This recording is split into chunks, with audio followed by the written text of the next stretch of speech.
السلام عليكم ورحمة الله وبركاته. إن الحمد لله نحمده ونستعينه ونستغفره ونعوذ بالله من شرور أنفسنا ومن سيئات أعمالنا. من يهده الله فلا مضل له ومن يضلل فلا هادي له، وأشهد أن لا إله إلا الله وحده لا شريك له، وأشهد أن محمدًا عبده ورسوله. يا أيها الذين آمنوا اتقوا الله حق تقاته ولا تموتن إلا وأنتم مسلمون. يا أيها الناس اتقوا ربكم الذي خلقكم من نفس واحدة وخلق منها زوجها وبث منهما رجالا كثيرا ونساء، واتقوا الله الذي تساءلون به والأرحام إن الله كان عليكم رقيبا.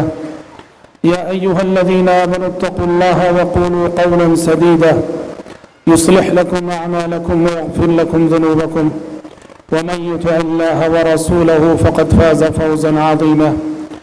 أما بعد، فإن خير الحديث كتاب الله، وخير الهدي هدي محمد صلى الله عليه وسلم، وشر الأمور محدثاتها، وكل محدثة بدعة، وكل بدعة ضلالة، وكل ضلالة في النار.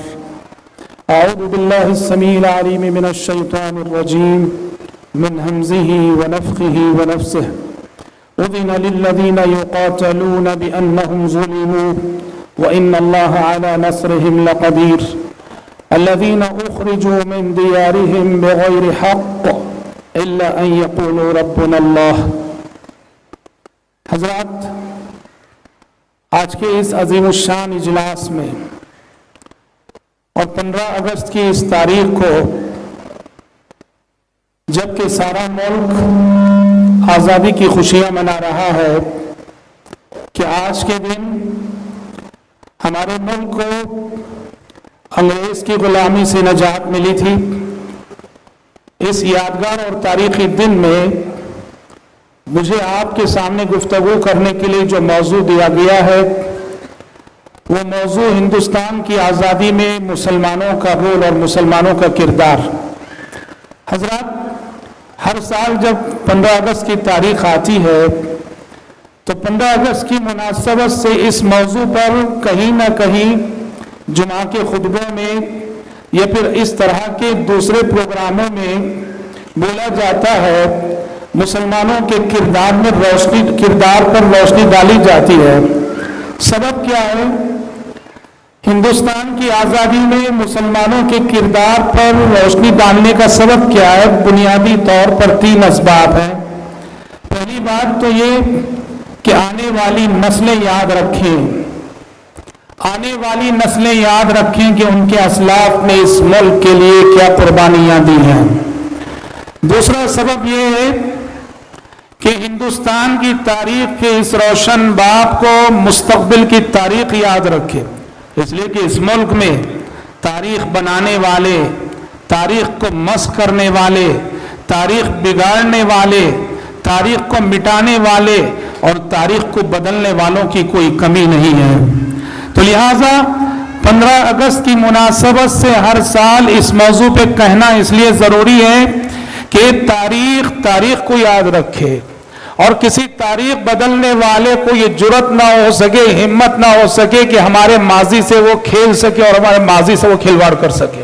اور حضرات، تیسرا سبب جو ہر سال 15 اگست کی مناسبت سے اس موضوع پہ کہا جاتا ہے وہ یہ ہے کہ اس ملک کے وہ فرقہ پرست جو رہ کر اس ملک سے اسلام کو مٹانے اور مسلمان کو نکالنے کی بات کرتے ہیں، اس موضوع پر ہم گفتگو کر کے انہیں یہ پیغام دیتے ہیں کہ یہ وسوسہ جو بار بار ان کے دل میں پیدا ہوتا ہے کہ اس ملک سے اسلام کو مٹانا چاہیے، مسلمانوں کو ختم کرنا چاہیے، وہ ایسے خواب دیکھنا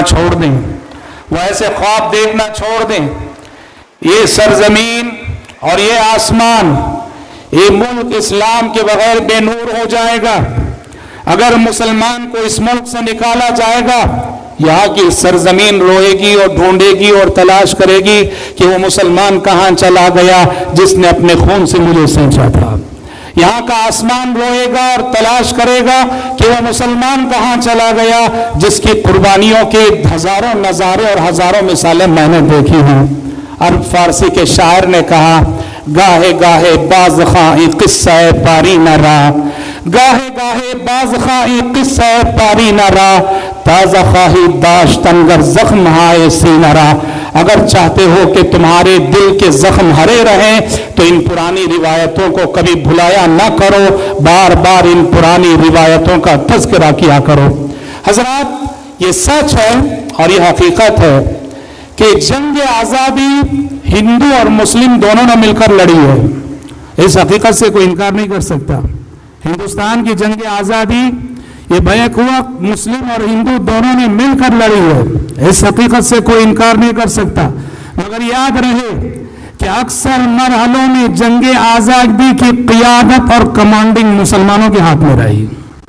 ہندو ساتھ ضرور رہا، ہندو نے آزادی کے لیے قربانیاں ضرور دی، مگر یہ تاریخی حقیقت ہے کہ جنگ آزادی میں قائدانہ رول جنہوں نے ادا کیا اور جنگ آزادی میں کمانڈنگ جنہوں نے کی وہ مسلمان رہے۔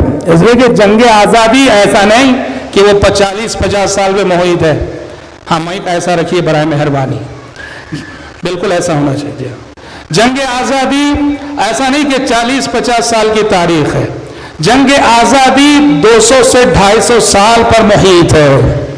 200 سے 250 سال، عام طور پہ کہا جاتا ہے 1857 میں پہلی جنگ آزادی ہوئی، 1857 پہ، یہ بہت بڑی تاریخی غلطی ہے۔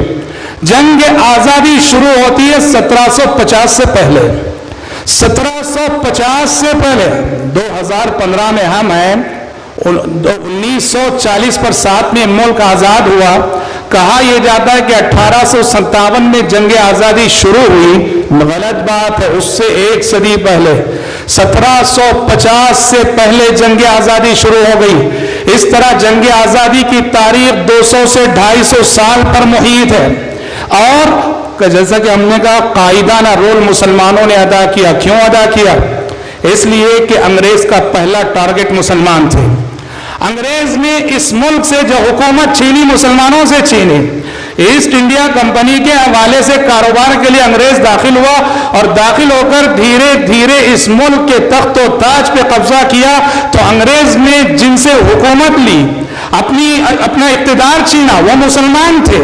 انگریز کا پہلا ہدف مسلمان، پہلا ٹارگٹ مسلمان، اور یہی وجہ ہے کہ جہاد آزادی کے سلسلے میں ابتدائی کوششیں جتنی بھی ہوئی وہ سب مسلمانوں کی جانب سے ہوئی۔ جنگ آزادی کا سور اس ملک میں مسلمانوں نے پھونکا ہے، یہ ملک یاد رکھے۔ جنگ آزادی کا سور اس ملک میں مسلمانوں نے پھونکا ہے۔ اس ملک کا مورخ ہنٹر لکھتا ہے کہ انگریز 3 کتابوں سے بہت ڈرتا تھا۔ 3 کتابیں ایسی تھیں ان کا نام سن کر انگریز کام جاتا تھا، بڑا ڈر تھا اس کو۔ ہنٹر لکھتا ہے پہلی کتاب تھی سید اسماعیل شہید رحمت اللہ علیہ کی تقویت الایمان، سید اسماعیل شہید رحمت اللہ علیہ کی تقویت الایمان۔ دوسری کتاب تھی سید احمد شہید رحمت اللہ علیہ کی ملفوظات سید احمد، اور تیسری کتاب تھی شرح وقایہ کا کتاب الجہاد۔ ہنٹر لکھتا ہے کہ انگریز کو ان 3 کتابوں سے بڑا ڈر رہا۔ تقویت الایمان میں کیا؟ تقویت الایمان میں کہیں جہاد کی بات نہیں، تقویت الایمان میں شرک کے خلاف علم بغاوت بلند کیا گیا، عقائد کو صحیح کرنے کی تعلیم دی گئی ہے، توحید کے تقاضوں پہ بحث کی گئی ہے۔ انگریز سمجھتا تھا کہ جس کے پاس عقیدہ توحید ہو یہ دنیا کی سب سے بڑی طاقت ہے، اور ہمارے لیے سب سے بڑا مسئلہ وہی طبقہ بنے گا جس کے عقائد شرک سے پاک ہو۔ اس لیے تقویت الایمان سے انگریز کو بڑا ڈر تھا، ملفوظات سید احمد سے بڑا وہ ڈرتا تھا، اور شرح وقایہ کے کتاب الجہاد سے بڑا ڈرتا تھا ہنٹر کی شہادت کے مطابق۔ حضرات، جیسا کہ ہم نے کہا چونکہ حکومت مسلمانوں سے چھینی گئی تھی، مسلمانوں کے اقتدار پہ وہ ڈاکر ڈال رہا تھا، اس لیے جتنی ابتدائی کوششیں اس ملک میں ہوئی وہ سب مسلمانوں کی جانب سے ہوئی۔ اور تاریخ کہاں سے شروع ہوتی ہے؟ یہ غلطی نہ کرنا کہ آزادی کی تاریخ کو 1857 سے شروع کریں، یہ غلطی نہ کرنا۔ یہ سیاسی غلطی ہو سکتی ہے، یہ غلطی سیاست دان کر سکتے ہیں، ہم یہ غلطی نہیں کریں گے۔ ہم جنگ آزادی کی تاریخ کو کہاں سے شروع کرتے ہیں؟ شاہ ولی اللہ محدث دہلوی رحمۃ اللہ علیہ سے. شاہ ولی اللہ محدث دہلوی رحمۃ اللہ علیہ سے شروع کرتے ہیں. شاہ ولی اللہ محدث دہلوی رحمۃ اللہ علیہ نے سب سے پہلے انگریز کے خلاف ذہن سازی کا کام شروع کیا. اور شاہ ولی اللہ کی وفات کے بعد شاہ ولی اللہ یہ جذبہ وراثت میں اپنے فرزندوں میں دے گئے. اور اس ملک میں سب سے پہلے انگریز کے خلاف جہاد کا فتویٰ دینے والے شاہ ولی اللہ کے فرزند عبدالعزیز رحیم آبادی محدث دہلوی رحمۃ اللہ علیہ. اور پھر 1750 میں مرشد آباد اور بنگال میں علی وردی خان جو سراج الدولہ کے نانا تھے، 1750 میں علی وردی خان سراج الدولہ کے نانا نے انگریز سے لوا لیا. اور اس کے بعد 1799 میں جنوبی ہندوستان میں شیر میسور ٹیپو سلطان ان کے والد حیدری انہوں نے انگریز سے جو ہے لہا لیا. 1799 کے بعد 1825 میں تحریک شہیدین سید اسماعیل شہید رحمت اللہ علیہ اور سید احمد شہید رحمت اللہ علیہ کی تحریک نے اور پورے ملک میں آزادی کی جنگ آزاد جہاد کی روح پھونکی. اور تحریک شہیدین کے نتیجے میں سارا ملک اور سارے ملک کے مسلمانوں کے اندر انگریز سے جہاد کرنے کا جذبہ پیدا ہو گیا. اور حضرات سچ ہے کہ ہم نے ہمیشہ سے شکست کھائی ہے اپنوں سے، غیر نے ہمیں شکست نہیں دی ہے. ہم نے ہمیشہ اپنوں سے شکست کھائی ہے. ہم نے ہمیشہ ان منافقوں سے شکست کھائی ہے جو ہماری صفوں میں رہتے ہوئے گھر کا بھیدی لنکا ڈھائے کا کردار ادا کرتے ہیں. 1940 میں ملک آزاد ہوا. اس ملک کی آزادی پہ صرف 60-70 سال گزرے ہیں.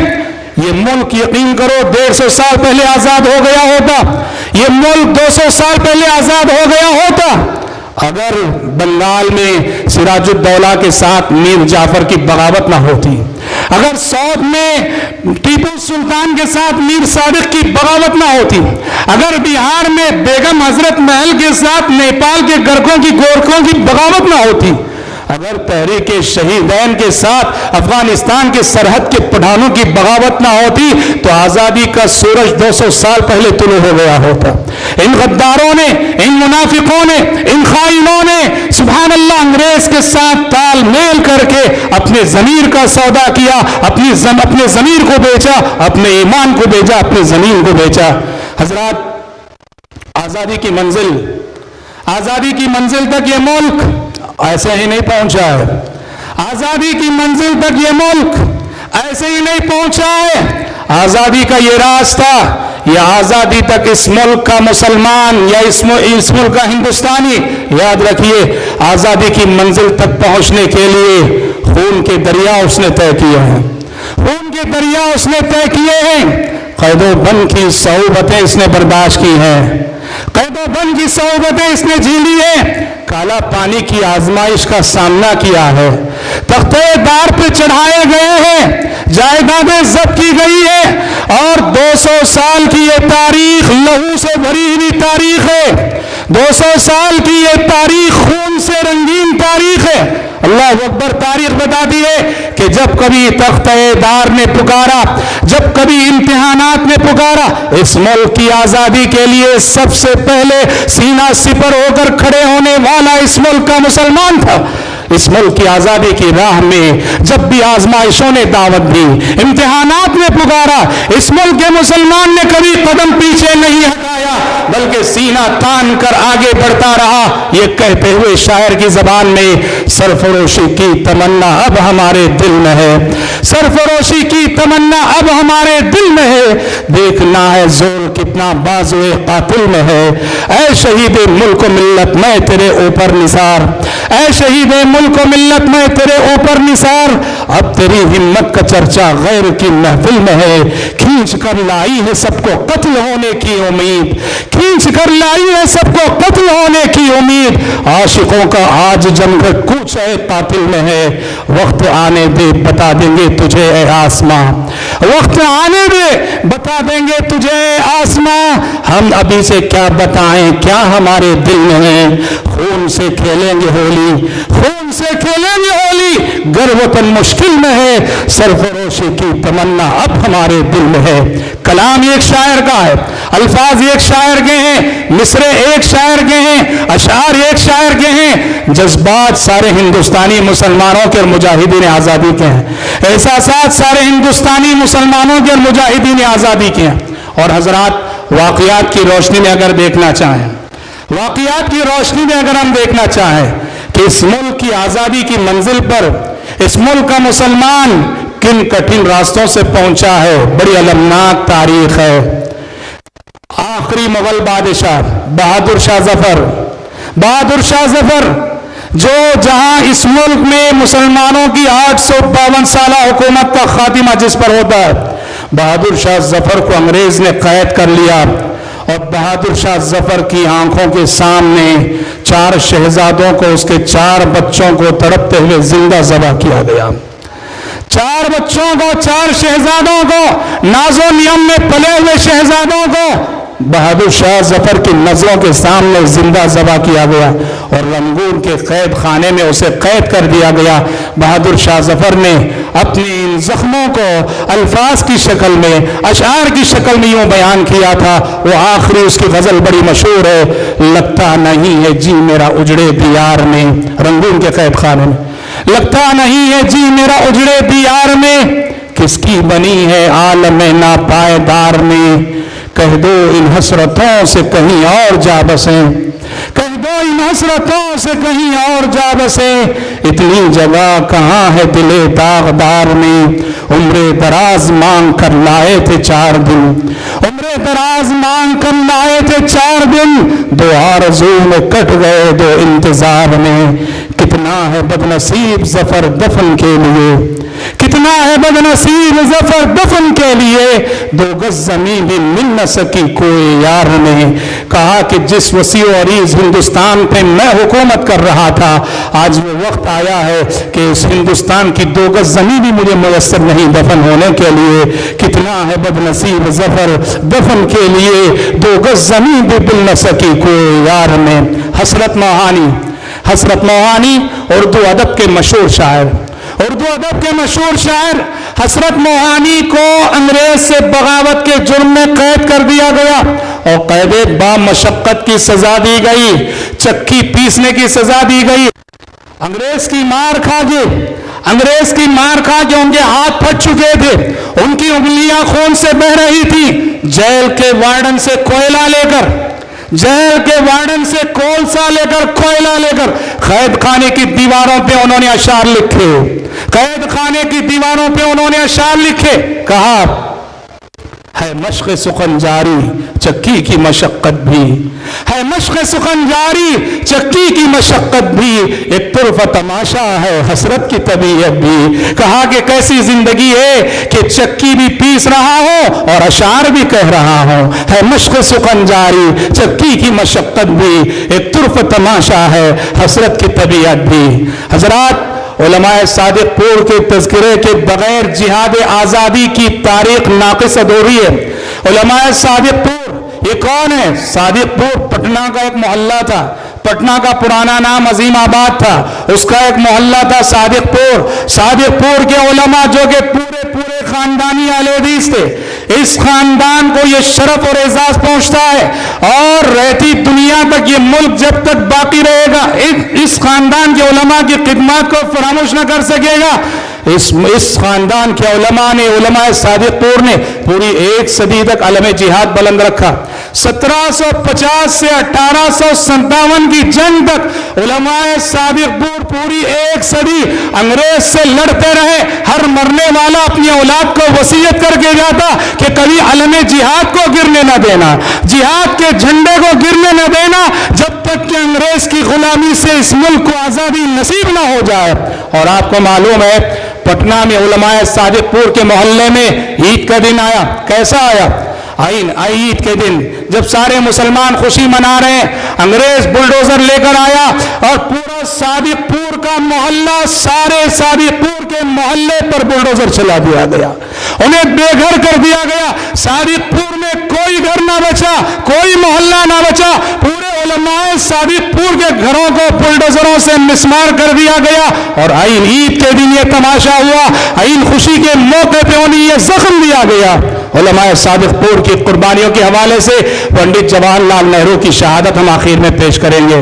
حضرات، کالا پانی، اللہ اکبر، کیا ہے کالا پانی؟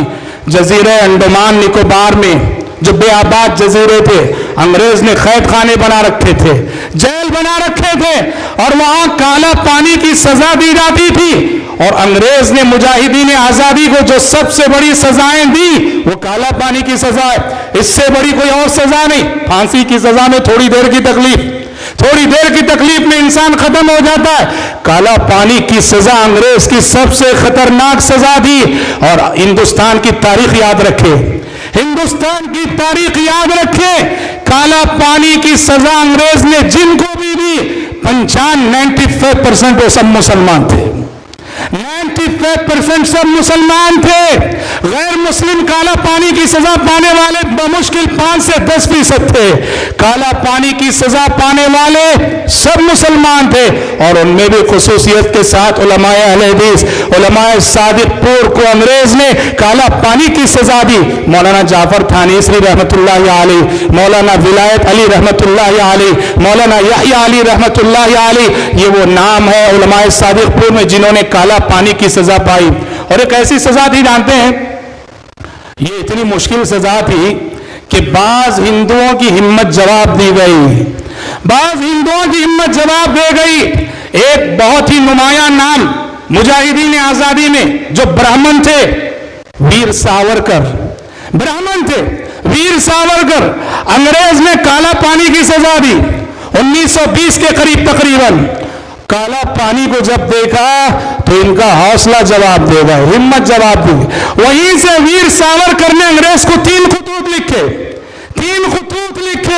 کہا کہ اگر آپ مجھے اس سزا سے نجات دے دیں گے میں آپ کا وفادار بن جاؤں گا، اور اب جو مجاہدین آزادی ان کے خلاف کام کروں گا۔ انگریز نے 1922 میں انہیں وہاں سے چھٹکارا دیا کالا پانی کی سزا سے، اور 1922 کے بعد سے ویر ساورکر گاندھی جی کے خلاف مستقل تحریک میں حصہ لینے لگے۔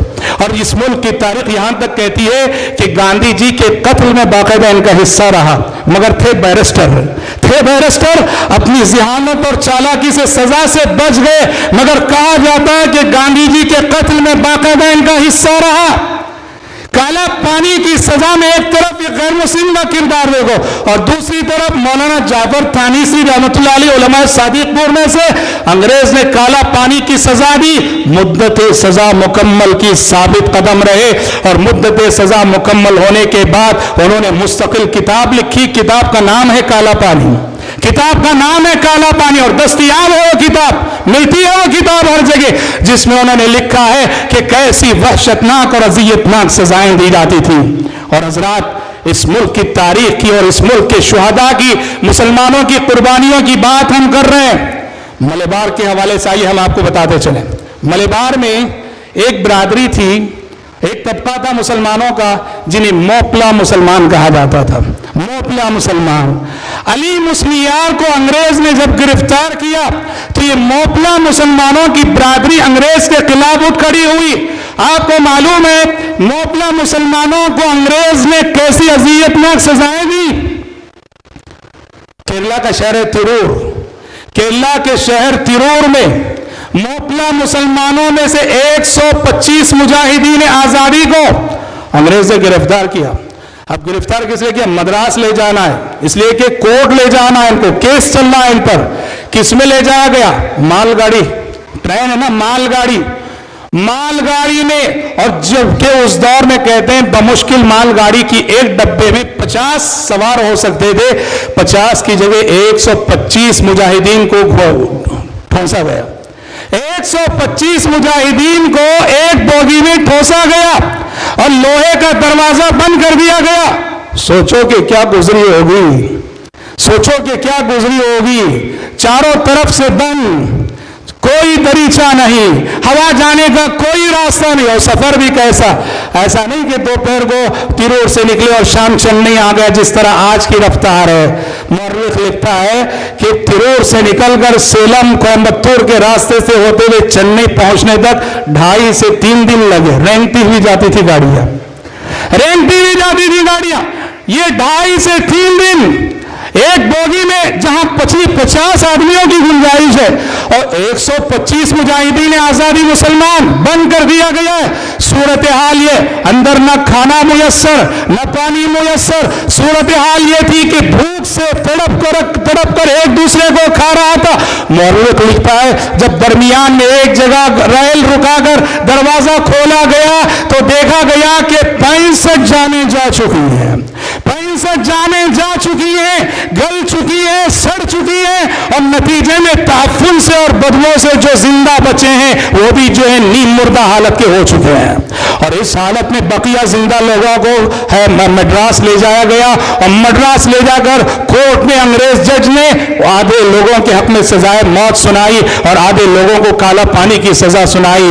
کیرلا حکومت نے 1971 میں 1971 میں موپلا مسلمانوں کی قربانیوں کو تسلیم کرتے ہوئے ان کے جو رشتہ دار یا ان میں سے جو باقی رہ گئے ہیں ان کے لیے باقاعدہ وہ پینشن جاری کی جو فریڈم فائٹرز کو جاری کی جاتی ہے. یہ کیرلا کی تاریخ کا ایک روشن باب ہے. حضرات, میاں نذیر حسین محدث دہلوی رحمۃ اللہ علیہ, میاں نذیر حسین محدث دہلوی رحمۃ اللہ علیہ کون ہے؟ یہ ہندوستان کے امیر المؤمنین فی الحدیث ہے.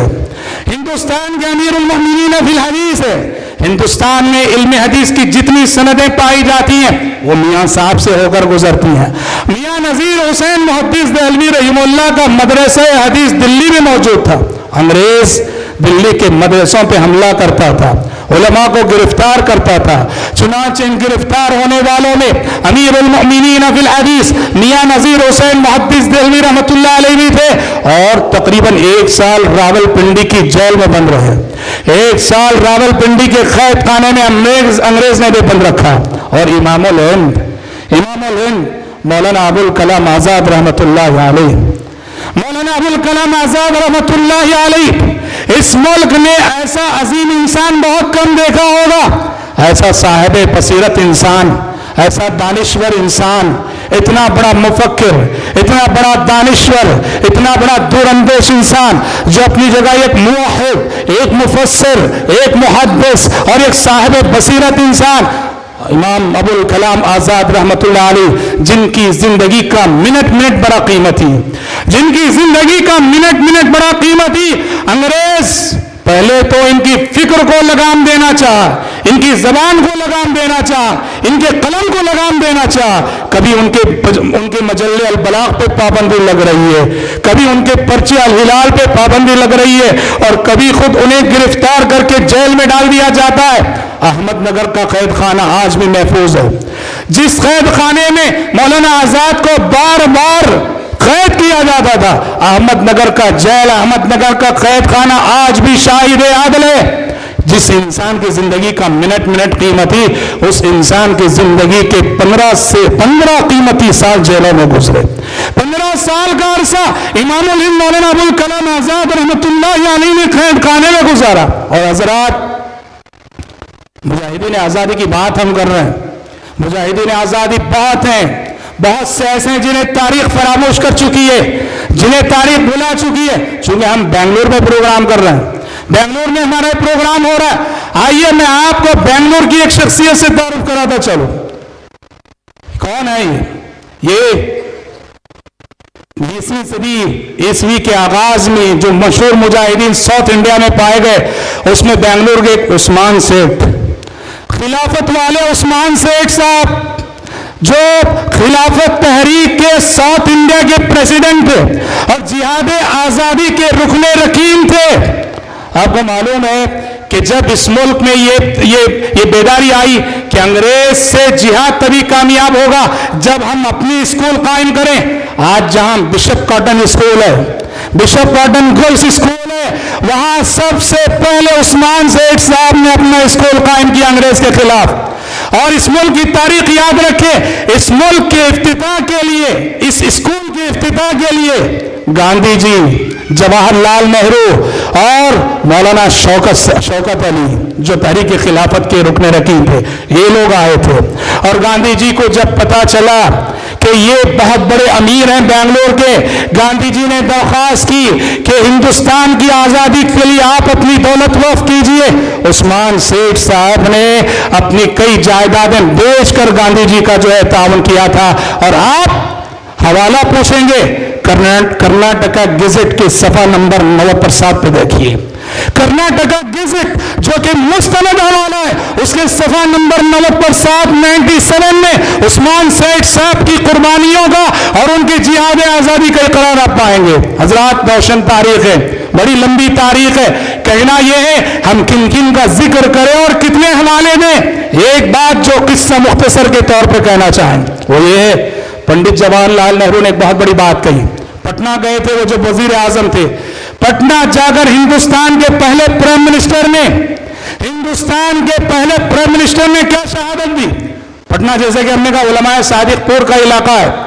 پنڈت جواہر لال نہرو جب پٹنہ گئے، وہاں اپنی تقریر میں پنڈت جواہر لال نہرو نے تبصرہ کرتے ہوئے ایک بات کہی جو اس ملک کی تاریخ یاد رکھے۔ پنڈت جواہر لال نہرو نے کہا کہ میں کہتا ہوں کہ اس ملک کے لیے، اس ملک کی آزادی کے لیے ہندو، مسلم، سکھ جتنے لوگوں نے قربانیاں دی ہیں، سب کی قربانیاں ترازو کے ایک پلڑے میں رکھ دی جائیں۔ سب کی قربانیاں، ہندو، مسلم، سکھ، سب کی قربانیاں ترازو کے ایک پلڑے میں، اور صرف علماء صادق پور کی قربانیاں ترازو کے دوسرے پلڑے میں رکھ دی جائیں تو علماء صادق پور کی قربانیوں والا پلڑا وزنی ہو جائے گا، بھاری ہو جائے گا، اور سارے ملک کے ہندو مسلم جو بھی ہیں ان کا پلڑا ہلکا ہو کے اوپر۔ وہ کس کی شہادت ہے؟ پنڈت جواہر لال نہرو کی شہادت۔ حضرات، اور ڈاکٹر تارا چند نے کیا کہا؟ ڈاکٹر تارا چند کی مشہور شہادت، غیر مسلم مصنف، اس نے تو کہا علماء اہل حدیث کی خدمات کو دار تحسین پیش کر دے۔ ڈاکٹر تارا چند نے کہا کہ سچ کہیں تو اس ملک میں تاریخ اہل حدیثوں کی ہے، سچ کہیں تو اس ملک میں تاریخ اہل حدیثوں کی ہے۔ یہی وہ جماعت ہے جس نے کبھی انگریز کے ساتھ کمپرومائز نہیں کیا، مفاہمت نہ کی، اور یہی وہ جماعت ہے جس نے اس ملک کے لیے 8 لاکھ جانوں کا نذرانہ پیش کیا، جس نے اس ملک کے لیے 8 لاکھ جانوں کا نذرانہ پیش کیا۔ ڈاکٹر تارا چند کی شہادت ہے۔ حضرات، ہندوستانی مسلمان نے اس ملک کو بنایا ہے، اس ملک کو سنوارا ہے، اس ملک کو زینت بخشی ہے، اس ملک کی مدد کی ہے۔ جب بھی مشکل وقت آیا ہے اس ملک کا دست و بازو بنا ہندوستانی مسلمان۔ اور یاد رہے، اگر 1940 کے بعد ملک بٹا اور ملک تقسیم ہوا، کچھ مسلمان ملک کو بانٹنے کے حق میں تھے، بٹوارے کے حق میں تھے، اور کچھ مسلمان اس ملک کو چھوڑ کر پڑوسی ملک میں الگ ملک بنا کے ہجرت کر گئے، تو وہ بھی ہندوستانی مسلمان ہی تھا، وہ بھی ہندوستانی مسلمان ہی تھا جو اس ملک کے بٹوارے پر بہت دکھی اور غم زدہ تھا، جو اس ملک کو بٹتے ہوئے نہیں دیکھنا چاہ رہا تھا، جو اس ملک کو ٹوٹتے ہوئے نہیں دیکھنا چاہ رہا تھا۔ وہ اس پورے ملک کو سندھ سے لے کر مدراس تک ایک ملک کی حیثیت سے دیکھنا چاہ رہا تھا۔ یہ کون ہے جن کی نمائندگی امام الہند مولانا ابوالکلام آزاد رحمۃ اللہ علیہ کر رہے تھے؟ امام الہند مولانا ابوالکلام آزاد رحمۃ اللہ علیہ کر رہے تھے۔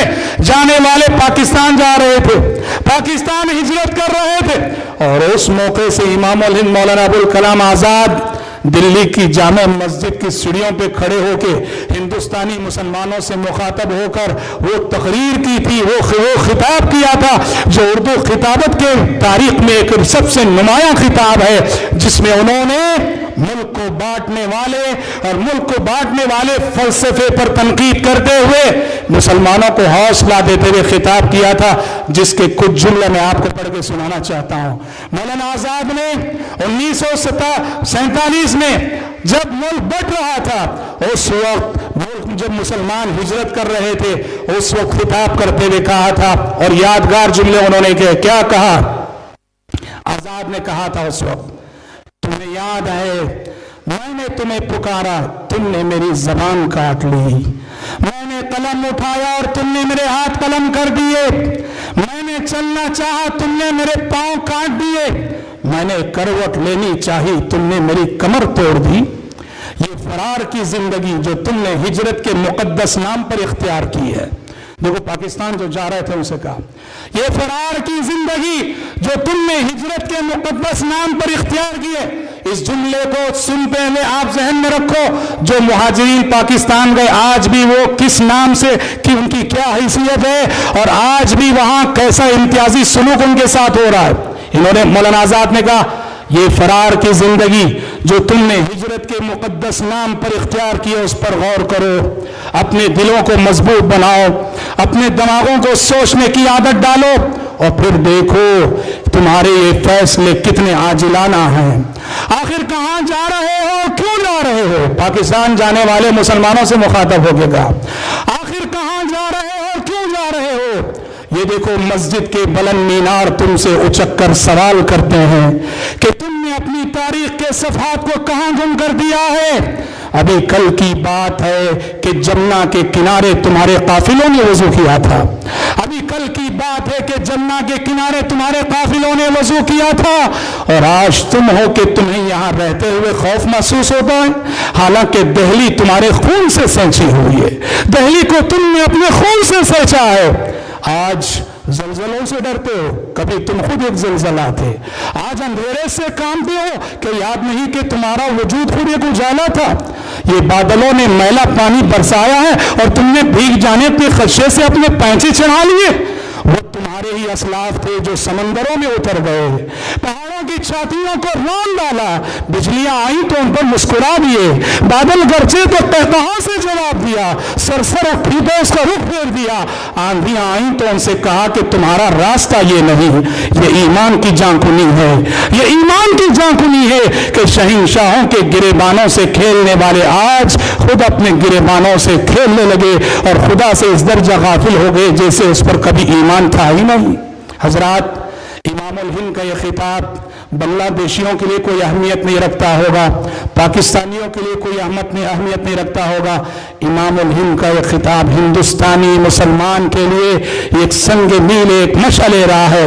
اس کا نچوڑ اور خلاصہ اگر میں اپنی زبان میں کہوں، انہوں نے جانے والوں سے یہ کہنا چاہا تھا کہ اس تقسیم سے، ملک کے بٹنے سے یہ ہوگا کہ ہندوستان میں رہنے والا مسلمان کمزور ہو کر رہ جائے گا، ہندوستان میں رہنے والا مسلمان بے وزن ہو کر رہ جائے گا، ہندوستان میں رہنے والا مسلمان بے قیمت ہو کر رہ جائے گا۔ اور آج تاریخ ہم وہ انجام دیکھ رہے ہیں اور مستقبل بھی بتائے گا۔ امام الہند کی وہ بصیرت، وہ دور اندیشی تھی کہ آنے والے ہم یہ کہنا چاہتے ہیں آزادی کے حوالے سے، یہ جو خطاب ہے اس خطاب کے حوالے سے اس ملک کی حکومتیں یاد رکھیں، اس ملک کی تاریخ یاد رکھیں کہ اس ملک ہندوستان نے اس ملک کے لیے کیسی قربانیاں دی ہیں۔ بہت بڑی احسان فراموشی ہوگی اور ناقدری ہوگی اگر اس ملک کے مسلمان کی قربانیوں کو فراموش کیا جائے۔ اس ملک کا مسلمان آج انصاف چاہتا ہے، انصاف چاہتا ہے، اس ملک کا مسلمان چاہتا ہے یہاں کی حکومتوں سے، یہاں کی عدالتوں سے کہ فیصلے سب کے حق میں ایک جیسے ہو، مسلمان ہو تو الگ فیصلہ، غیر مسلم ہو تو الگ فیصلہ۔ یہ ناانصافی اس ملک کی مسلمان کو تکلیف دیتی ہے، اس ملک کے مسلمان کو غمزدہ کرتی ہے۔ اس ملک کے مسلمان کو اس کے حقوق دیے جائیں اور اس کے ساتھ انصاف کیا جائے۔ اس ملک کا مسلمان، اور ہم اپنے نوجوانوں کو بھی پیغام دینا چاہتے ہیں، یہ ملک ہمارا ملک ہے، یہ ملک ہمارا ملک ہے، اسے غیر کا ملک نہ کہو۔ ہم اقلیت میں ہیں صحیح، لیکن اس ملک میں 1400 سال سے رہتے ہیں، لہٰذا اس ملک کے سلسلے میں بغاوت کے جذبات نہ رکھو، بغاوت کے جذبات نہ رکھو، اس ملک میں بغاوت کے جذبات نہ رکھو اور باغیانہ تحریکوں کا ساتھ نہ دو۔ جیسے تم نے ماضی میں اس ملک کو بنایا، آئندہ بھی بناؤ، جیسے تم نے ماضی میں اس ملک کو سنوارا، آئندہ بھی اس ملک کو سنوارو، جیسے تم نے ماضی میں اس ملک کے لیے قربانیاں دی، مستقبل میں بھی اس ملک کے لیے قربانیاں دو۔ اس ملک میں معمار بن کر رہو، تخریب کار نہیں، اس ملک کو بنانے والے بن کر رہو، بگاڑنے والے نہیں۔ اور اس ملک میں جو مذہبی آزادی حاصل ہے، دین کے حوالے سے جو آزادی ہمیں حاصل ہے، اس آزادی کی قدر کرو، ایک اللہ کی عبادت کرو اور اس توحید کی دعوت دیتے رہو، توحید کے نعرے لگاتے رہو، توحید کا اعلان کرتے کرتے رہو، اس ملک کی آزادی کی قدر کرتے ہوئے اس ملک کو جیسے ماضی میں تم نے بنایا مستقبل میں بنانے کی فکر کرو۔ میں دعا کرتا ہوں رب العالمین سے کہ اللہ تبارک و تعالی ہندوستانی مسلمانوں کو وہ بصیرت عطا کرے، اس بصیرت کی روشنی میں وہ اپنے روشن مستقبل کا صحیح فیصلہ کر سکیں۔ آمین۔ وآخر دعوانا الحمدللہ رب العالمین۔